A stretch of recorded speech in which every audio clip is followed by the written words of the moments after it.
Sümerler. İnsanlığın ilk büyük medeniyeti. Çivi yazısı, şehir devletleri, devasa tapınaklar. Ama ya Sümerler geçmişte yalnız değillerse, ya onların tanrıları gerçekten tanrı değilse? Gökyüzünden gelen Anunnakiler kimdi? Sümerler onlara neden ibadet etti? Peki günümüzde bu mit neden hala bu kadar ilgi çekiyor? Bilim insanları gerçekleri mi saklıyor, yoksa Sitchin'in anlattığı gibi büyük bir sır perdesinin eşiğinde miyiz? Bugün, antik tabletlerin tozlu satırlarından modern komplo teorilerine uzanan bu hikayeye birlikte dalıyoruz. Gerçekleri öğrenmeye hazır mısınız? Tarih boyunca insanlar dünyadaki varlıkların ve kendilerinin nereden geldiklerini sorguladı. Kimileri evrimin bir sonucu olduklarını, kimileri ise yüksek bilinçli varlıklar tarafından yaratıldıklarını savundu. Bu tartışmanın en esrarengiz kısmı antik dönemlerden bu yana anlatıla gelen tanrısal varlıkların hikayeleridir. Anunnakiler, Sümer, Akkad, Asur ve Babil mitolojilerinde bahsi geçen, gökyüzü tanrısı Anu ile yeryüzü tanrıçası Ki'nin çocukları olan bir grup ilahi varlık. İsimlerinin Sümer dilinde krallık tohumu ya da Anu'nun çocukları anlamına geldiği söyleniyor. Sümer metinlerine göre Anunnakilerin temel görevi insanlığın kaderini tayin etmek ve evrenin işleyişini düzenlemektir. Yani Sümerlerin tanrısı bizim bildiğimiz semavi din inanışından biraz farklı. Çünkü onların tanrıları onlara yol göstermek için göklerden geldi. Anunnakileri anlayabilmek için biraz daha Sümerlerden bahsedelim. Sümerler, tanrılarını antropomorfik olarak tasvir etmiş ve onlara günlük bakım sunmuşlar. Her büyük tanrının kendine ait bir tapınağı, rahipleri ve kült heykeli bulunurdu.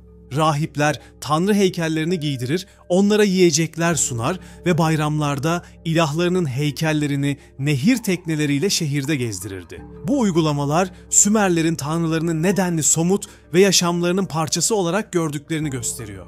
Teknolojik ve kültürel gelişmeleriyle şaşırtıcı bir hızla ilerleyen Sümer toplumu, medeniyetin şafağı sayılan bir dönemi temsil ediyor. İlk kanun metinleri, ilk destansı şiirler, ilk okullar hep Sümerlerden bizlere miras. Bu zengin kültürel birikim, Anunnaki gibi mitolojik kavramların filizlenip kaydedileceği verimli bir zemin hazırlamıştır. Şimdi, Sümerlerin bu mitolojisini, özellikle de Anunnakileri dinler tarihi bağlamında daha yakından inceleyelim. Sümerlerin yaratılış mitleri ve tufan hikayeleri, insanlığın kökenine dair ilk yazılı anlatılardandır. Bu kadim hikayelerin izlerini binlerce yıl sonra yazıya geçirilen semavi dinlerin metinlerinde görmek mümkün. Peki Anunnakiler ve Sümer yaratılış mitleri, Tevrat'taki ve Kur'an'daki yaratılış anlatılarıyla nasıl benzerlikler ya da farklar gösteriyor? Sümer yaratılış efsanelerine göre tanrılar başlangıçta dünyayı ve insanı şekillendirirler. Örneğin bir Sümer miti, ana tanrıça Nintur'un insanları balçıktan yoğurarak yarattığını söyler. Üstelik bunu tanrılara hizmet etsinler diye yapmıştır. Bir başka versiyonda Akkad Atrahasis efsanesi, Tanrı Enki'nin önerisiyle bir tanrının kanı ve kili karıştırılarak insan soyu meydana getirilir. Bu anlatımlar insanın topraktan yaratıldığı fikrinin en eski örnekleridir. Dikkat çekici biçimde Tevrat'ta yaratılış bölümünde Adem'in topraktan şekillendirilmesi ve Kur'an'da insanın balçıktan yaratıldığına dair ayetler bu temanın daha sonraki dinlerde de devam ettiğini gösterir. Yani insanın çamurdan yaratılışı, motifi Sümer'den başlayan ve semavi dinlere uzanan bir anlatı geleneğidir. Benzer bir süreklilik, insanlığı yerle bir eden tufan felaketi anlatılarında da karşımıza çıkar. Sümerlerin Eridu yaratılış miti ve Gılgamış destanında tanrılar insanlığın yoldan çıktığını düşünüp dünya üzerine yıkıcı bir tufan gönderirler. Bu hikayede Sümer kahramanı Utnapiştim, Tanrı Enki tarafından önceden uyarılır ve bir gemi yaparak hayvanlarla birlikte felaketten kurtulur. Bu olay Tevrat'ta Nuh tufanı olarak neredeyse birebir paralel bir şekilde anlatılır. Bu hikayenin Tevrat'taki Nuh anlatısıyla olan benzerliği sizce de çarpıcı değil mi? Bu benzerlikler Sümer mitlerinin bölgedeki sonraki kültür ve dinleri nasıl etkilediğine işaret ediyor. Elbette Sümerlerin çok tanrılı kozmolojisiyle tek tanrılı dinlerin inanç sistemi arasında temel farklar var. Sümerler için Anunnakiler ve diğer tanrılar doğanın kuvvetlerini temsil eden somut varlıklarken İbrahimi dinlerde tek ve aşkın bir tanrı kavramı egemen. Yine de Sümerlerin insanlığın ilahi bir planın parçası olarak yaratılması, tanrısal öfke sonucu gelen tufan gibi temaları daha sonraki nesillerce yeniden yorumlanarak yaşamaya devam etmiştir. Peki, milattan önce 4000'li yıllarda var olmuş bir uygarlığa konu olan bir mit neden hala güncelliğini koruyor? 1976 yılında Zecharia Sitchin adında bir araştırmacı Sümer tabletlerini okuyarak çarpıcı bir iddiada bulundu. Anunnakiler aslında tanrı değil, Nibiru adlı gezegenden gelen bir uzaylı türüydü. Ve bu varlıklar altın madenciliği yapmak için insanı genetik olarak yaratmıştı. Şaka gibi mi geliyor? Belki de değil. Çünkü bu teori internetin yayılmasıyla milyonlarca kişi tarafından gerçek kabul edilmeye başlandı. Ama bir sorun var. Bilim insanları Sitchin'in çevirilerini hatalarla dolu buluyor. Peki bu iddiaların ne kadarı gerçek? Ve NASA neden 12. gezegenin varlığını sürekli reddediyor? Bu teoriye göre Anunnakiler yaklaşık 450 bin yıl önce dünyaya gelmiş, Mezopotamya'da üs kurarak altın madenciliği yapmaya başlamışlardı. İddiaya göre gezegenleri Nibiru'nun atmosferini kurtarmak için altına ihtiyaç duyuyorlardı. İşte bu noktada Sitchin'in en çarpıcı tezi devreye giriyor. Anunnakiler ilkel dünyadaki hominid türlerle kendi genetik materyallerini birleştirerek insan ırkını yarattılar. Böylece Homo sapiens, Anunnakinin madenlerde çalıştıracağı bir işçi tür olarak ortaya çıktı.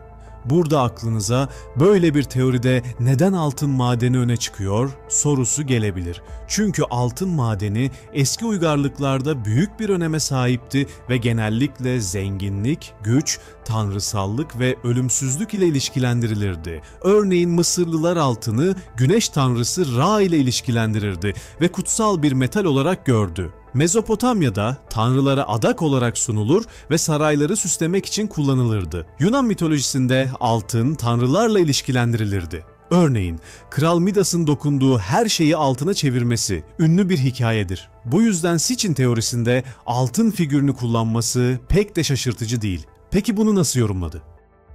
Sitchin, Sümer metinlerini özgün bir şekilde yorumlayarak bu sonuçlara ulaştığını öne sürer. Örneğin bazı çivi yazılı tabletlerde bahsi geçen 12. gezegen ifadesini Nibiru olarak yorumlar. Sitchin'e göre Sümerler Güneş, Ay ve Plüton dahil 9 gezegen dışında bir de 12. gök cismini yani Nibiru'yu biliyorlardı. Hatta Berlin'deki ünlü silindir mühür üzerinde dizili 10 bir nokta Sitchin tarafından Güneş sisteminin bir diyagramı olarak yorumlandı. Bu mühre dayanarak Sümerlerin Plüton dahil tüm gezegenleri ve fazladan bir gezegeni daha bildiğini iddia etti. Bu 12. gezegen Nibiru, Sitchin'e göre geniş bir yörüngeye sahipti ve yaklaşık 3600 yılda bir dünyanın yakınına geliyordu. Anunnakiler de Nibiru dünyaya yakın konuma geldiğinde uzay gemileriyle dünyamıza inmişlerdi. Sitchin, Anunnakilerin Sümer medeniyetine bütün ileri bilgilerini vererek tapınaklar, piramitler ve anıtsal yapılar inşa ettirdiğini savunuyor. Hatta Mısır piramitleri ve dünyanın dört bir yanındaki antik harikalar Sitchin'e göre Anunnakilerin mühendislik becerisi sayesinde yapılmıştır. Bu cesur tezler 1970'lerden itibaren geniş bir okur kitlesine ulaştı ve antik astronot teorisi olarak bilinen görüşün temel taşlarından biri haline geldi. Ancak Sitchin'in iddiaları bilim insanları ve uzmanlar tarafından yoğun eleştirilerle karşılandı. Öncelikle Sitchin'in Sümer dili konusundaki çevirilerine itiraz edildi.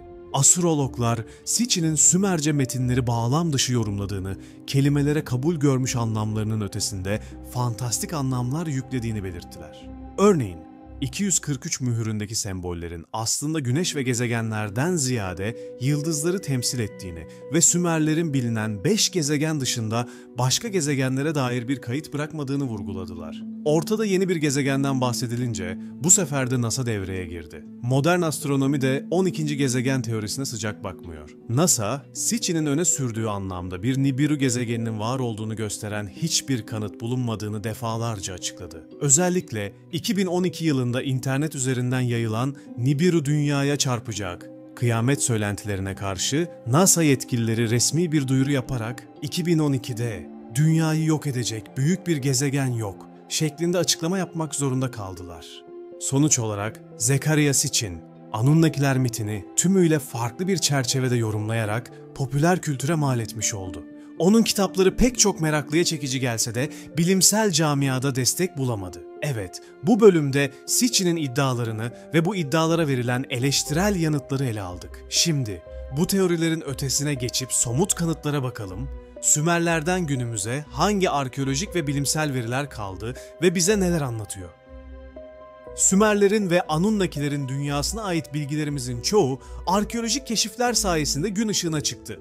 19. yüzyıldan itibaren Mezopotamya'da yapılan kazılarda sayısız kil tablet, mühür ve eser bulundu. Bu tabletlerin çözülmesiyle Sümerlerin dili ve edebiyatı okunabildi. Böylece yaratılış destanları, krallar listeleri, tapınma ritüelleri günümüze ulaştı. Arkeolojik yapılar da Anunnaki inancının izlerini taşır. Sümer şehirlerindeki zigurat temelleri, tapınak kalıntıları ve heykeller bu toplumun tanrılarına adadığı muazzam emeği gözler önüne serer. Örneğin, Ur şehrindeki ay tanrısı Nanna ziguratının kalıntıları 3 rampalı anıtsal mimarisiyle hala Irak çöllerinde yükselmekte ve Sümerlerin tanrılarına daha yakın olmak için nasıl göğe kat kat yaklaşmaya çalıştıklarını sergilemektedir. Ayrıca kazılarda ortaya çıkarılan kült heykelleri ve sunaklar Anunnakilere atfedilen güç ve görkemi yansıtır. Birçok şehirde bulunan tabletlerde tapınak envanterleri ve tanrılara sunulan armağan listeleri yer alır. Bu da Anunnaki kültünün pratik boyutunu anlamamızı sağlar.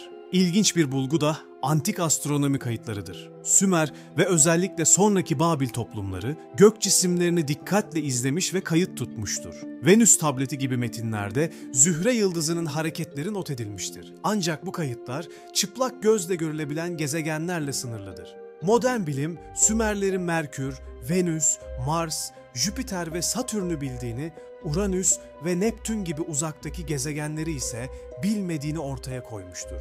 Bu, Sitchin'in Sümerlerin tüm gezegenleri bildiği iddiasıyla çelişir ve antik metinlerin daha geleneksel bir gökbilim anlayışını yansıttığını gösterir. Buradan da anlıyoruz ki Sitchin, hayal gücü epey yüksek başarılı bir yazar. Öyle ki 12. Gezegen isimli kitabı 1000 yılı aşkın süre yaşamış bir toplumu magazinel olarak gündeme getirdi.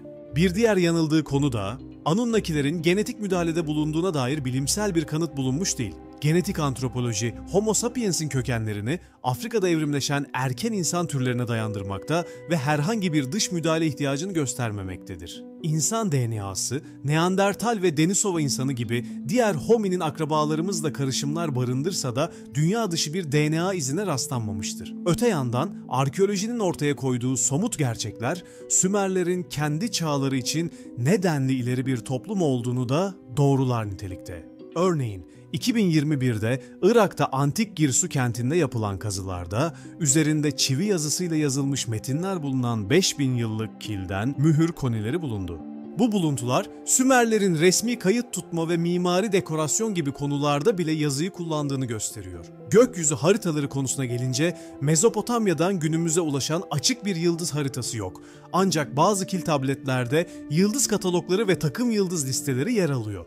Bu, Anunnakilere tapan toplumların gökleri yakından izlediğini, belki de kehanet ve takvim amacıyla yıldız hareketlerini kaydettiğini ortaya koyuyor. Bu kayıtlar arasında Sümerlerin zodyak diyebileceğimiz takım yıldızları tanıdığına dair ipuçları var. Ancak modern anlamda astronomik bir harita kavramı o dönemde mevcut değildi. Daha ziyade astrolojik gözlemler söz konusuydu. Şimdi de gelin biraz Anunnakilerin popüler kültüre mal oluşunu konuşalım. Peki, bu kadim tanrılar günümüz insanlarının zihinlerinde nasıl yeniden canlandı? Sitchin'in kitaplarıyla popülerleşen antik astronot teorisi, Anunnakileri bir anda UFO literatürünün yıldızı haline getirdi. 2000'li yıllarda televizyonlarda büyük ilgi gören Antik Uzaylılar gibi belgeseller hemen her bölümünde Anunnakilerden bahsetmeye başladı. Bu programlarda Sümerlerin tanrıları aslında başka gezegenlerden gelen ziyaretçiler olarak yorumlanıyor. Piramitlerden Stonehenge'e kadar birçok antik yapı Anunnakilere mal ediliyordu. İnternetin yaygınlaşmasıyla birlikte Anunnakiler hakkında sayısız makale, video ve forum tartışması ortaya çıktı. Kimi videolar Sümer tabletlerinden yola çıkarak gizemli bir gezegenin dünyaya yaklaştığını öne sürerken, kimileri Anunnakilerin dünya liderlerini gizlice kontrol eden sürüngenimsi uzaylılar olduğunu iddia eder. Bu aşırı teoriler bilimsel temelden yoksun olsa da geniş bir izleyici kitlesi bulabiliyor. Özellikle David Icke gibi komplo teorisyenleri Anunnaki kavramını kendi kurgusal evrenlerine dahil etmiş durumdalar. İçke, dünyayı yönettiğini öne sürdüğü, sürüngen görünümlü uzaylı elitlerin aslında Anunnaki olduğunu söyleyerek bu mite apayrı bir boyut kazandırmıştır. Onun anlatısında Anunnakiler insan kılığına girerek büyük imparatorluklar kurmuş bir gizli ırktır ve günümüz siyasetinde dahi etkilerini sürdürmektedir. Ne kadar saçma gelse de insanlık olarak komplo teorilerini gerçekten seviyoruz. Popüler kültürde Anunnakiler zaman zaman doğrudan, zaman zaman dolaylı olarak karşımıza çıkar. Örneğin bilim kurgu edebiyatında insanı yaratan uzaylılar teması Sitchin'den izler taşır. Ünlü film yönetmeni Ridley Scott'ın Prometheus filminde insanlığı tohumlayan antik varlıklar konsepti Anunnaki efsanesini andırır. Filmde bu varlıklara mühendisler denir. Benzer şekilde bazı bilgisayar oyunlarında, örneğin Assassin's Creed serisinde Issu adlı kadim varlıklar ya da çizgi romanlarda Anunnakiler esinli tanrı benzeri uzaylı ırklar betimlenmektedir. Heavy metal müzik grupları albüm konsepti olarak Anunnakileri işlemiş, bazı romanlar onların dönüşünü kurgulamıştır. Tüm bunlar Anunnaki mitinin modern hayal gücünü nedenli tetiklediğini gösteriyor. Sümerlerin Anunnakileri ile günümüz insanlarının Anunnakileri algılayışı oldukça farklıdır. Biri, Dicle'nin kıyısındaki tarlalarda çalışan çiftçinin fırtınayı, yağmuru, bereketi anlamlandırma çabasıyken, diğeri, modern insanın yıldızlara bakıp kökenine dair sıradışı hikayeler kurgulama arzusudur. Peki, bilim dışı olduğu kanıtlanan bir teori neden bu kadar popüler? Bunun birkaç sebebi var. Gizem ve çekicilik. İnsan zihni, bilinmeyeni açıklamak için hikayelere ihtiyaç duyar. Evrende yalnız olup olmadığımız sorusu insanlığın en eski meraklarından biridir. Anunnakiler gibi teoriler bu bilinmezi doldurarak ilgi çekici bir alternatif sunar. Otorite ve sisteme duyulan güvensizlik. İnsanlar tarih boyunca resmi tarih anlatılarına ve otoriteye karşı şüpheyle yaklaşmıştır. Gerçeklerin bizden saklandığı fikri komplo teorilerini besleyen en güçlü unsurlardan biridir. Bilimsel cehalet ve popüler kültürün gücü. İnternette yayılan yanlış bilgiler ve popüler belgeseller akademik kaynaklardan daha fazla insana ulaşabilmektedir. Özellikle antik astronot teorisi gibi programlar bilimsel doğruluk yerine hikaye anlatımı ve heyecan unsurlarını ön plana çıkararak komplo teorilerini destekleyen bir eğlence formatı yaratmaktadır. Ancak burada kritik bir ayrım yapmak gerekir. Bilim, mitolojiyle savaşmaz, aksine onu anlamaya çalışır. Sümerlerin Anunnakileri tapınan tanrılar olarak gördüğünü biliyoruz. Ancak günümüzde bu figürlerin yanlış yorumlanarak uzaylı efendiler haline getirilmesi, bilimsel yöntemin çarpıtılması anlamına gelir. Sümerlerin yazılı metinleri evreni nasıl anlamlandırdıklarını göstermesi bakımından değerlidir. Ancak bunları bugünün bilimsel verileriyle desteklenmeyen spekülasyonlara dayanak olarak kullanmak bilimsel yönteme aykırıdır. Eğer Anunnakiler gerçekten vardıysa onları en iyi nerede görebiliriz? Belki de onların asıl mirası piramitlerde veya gizli gezegenlerde değil, Mezopotamya'nın bıraktığı kültürel mirasın içinde yatmaktadır. Yazının icadı, ilk şehir devletleri, hukukun temelleri gibi Sümerlerin dünyaya kattığı değerler, Anunnakiler hakkında anlatılan fantastik hikayelerden çok daha gerçek ve etkileyici bir mirastır.